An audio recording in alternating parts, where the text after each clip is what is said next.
इस वीडियो में मैंने हिमालय के पहाड़ से कुछ रहस्यमय फैक्ट्स खोज के आपके लिए लाए हैं, तो वीडियो को पूरा जरूर देखना। हिमालय अपनी प्राकृतिक सुंदरता, विशाल पहाड़, सुंदर वादियाँ और स्नोफॉल के लिए जाना जाता है, और कुछ मिस्टीरियस चीजों के लिए भी। हिमालय के अलग अलग पार्ट्स है, like greater Himalayas, outer Himalayas और लेजर हिमालयाज। हिमालय के सिर्फ कुछ ही हिस्से पर लोग रहते हैं। 70% से भी ज्यादा अभी तक हिमालय अनएक्सप्लोर्ड है, और इसी वजह से हिमालय को बहुत ही मिस्टीरियस माना जाता है।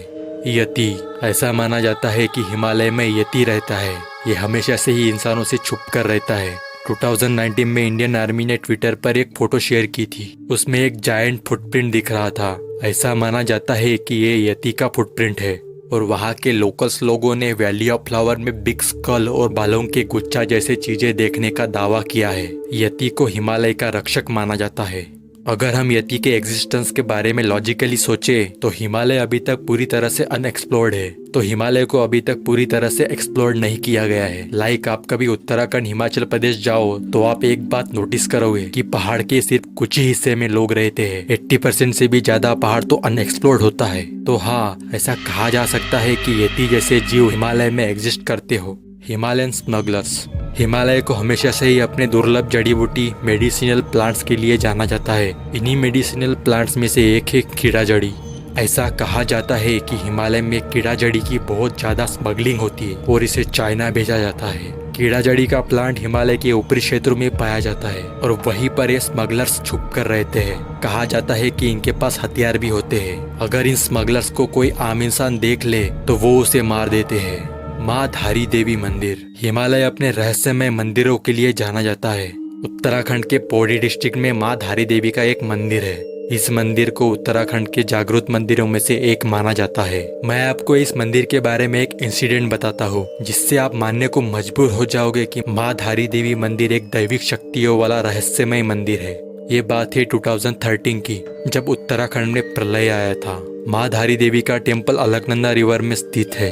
2013 में गवर्नमेंट ने वहाँ पर एक हाइड्रो पावर प्लांट बनाने की तैयारी शुरू की, और इस वजह से माँ धारी देवी के टेम्पल को वहाँ से रिलोकेट करना था। तब उत्तराखंड का वेदर नॉर्मल था, बट जब मंदिर को रिलोकेट करने की प्रोसेस शुरू की गई और मंदिर में स्थित माँ धारी की प्रतिमा को वहाँ से उठाया गया, तब अचानक से ही उत्तराखंड का वेदर खराब हो गया। जगह जगह बादल फटने जैसी घटनाएं घटने लगी, और केदारनाथ में ये तो मानो प्रलय ही आया था, जिसे आप सबने न्यूज में देखा ही होगा। ऐसा माना जाता है कि मंदिर की मूर्ति को बिना पूजा अर्चना करके प्रॉपर विधि विधान से नहीं उठाया गया था, और इसी वजह से केदारनाथ में प्रलय आया था। ये तो 2013 की बात हो गई। लोकल्स का कहना है कि 1882 में भी एक स्थानीय राजा द्वारा मंदिर को रिलोकेट करने का प्रयास किया गया था, और उस वक्त भी उत्तराखंड में प्रलय आया था। इस रहस्यमय मंदिर को चार धाम का संरक्षक माना जाता है। 2013 की आपदा के बाद मंदिर को उसी जगह पर बनाया गया जहां वो था, अलकनंदा नदी में। जब जब डैम के पानी को रिलीज किया जाता है तब ये मंदिर पानी में डूब जाता है, बट पानी रिलीज करने से पहले प्रशासन द्वारा लोगों को बताया जाता है। इस मंदिर की एक और खास बात है, ये मंदिर काली माता को समर्पित है, और मंदिर में सिर्फ माता का ऊपरी भाग है और निचला भाग मैटाना के काली शिला में स्थित है, जहां मां काली ने रक्त बीज का वध किया था और पाताल में चली गई थी। कैलाश मानसरोवर झील।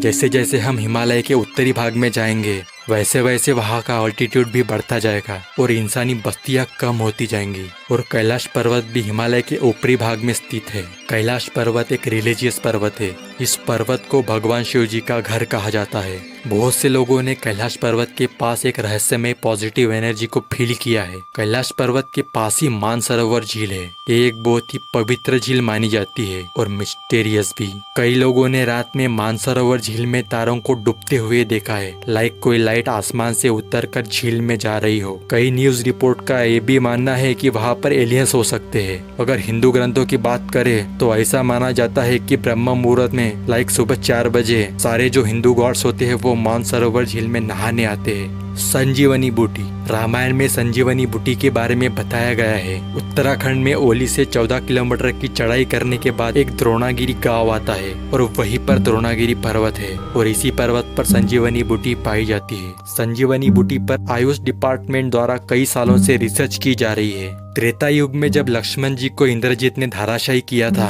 तब हनुमान जी द्रोणागिरी गांव में संजीवनी बूटी को ढूंढने गए थे, बट उनको संजीवनी बूटी की पहचान नहीं थी। तब उनको द्रोणागिरी द्रोणागिरी गांव की एक महिला ने संजीवनी बूटी वाले पर्वत के बारे में बताया था। तब उसी पर्वत को हनुमान जी उठा के ले गए थे और वो पर्वत था द्रोणागिरी पर्वत, जिसे सारे गांव वाले पूजते थे और उस पर्वत को वो अपना देवता मानते थे। और इसी वजह से द्रोणागिरी गांव की महिलाओं को द्रोणागिरी पर्वत के बचे हुए हिस्से की पूजा नहीं करने दी जाती। इवन इनको प्रसाद भी नहीं दिया जाता और गांव वाले हनुमान जी को उनका दुश्मन मानते हैं। उस गांव में आप हनुमान जी की मूर्ति तो छोड़ो, छोटी सी फोटो तक नहीं ले जा सकते। वीडियो कैसी लगी कमेंट सेक्शन में जरूर बताएं और वीडियो को लाइक शेयर कमेंट जरूर करना, ताकि ऐसे ही इंटरेस्टिंग ज्ञान से आप वंचित ना रहे।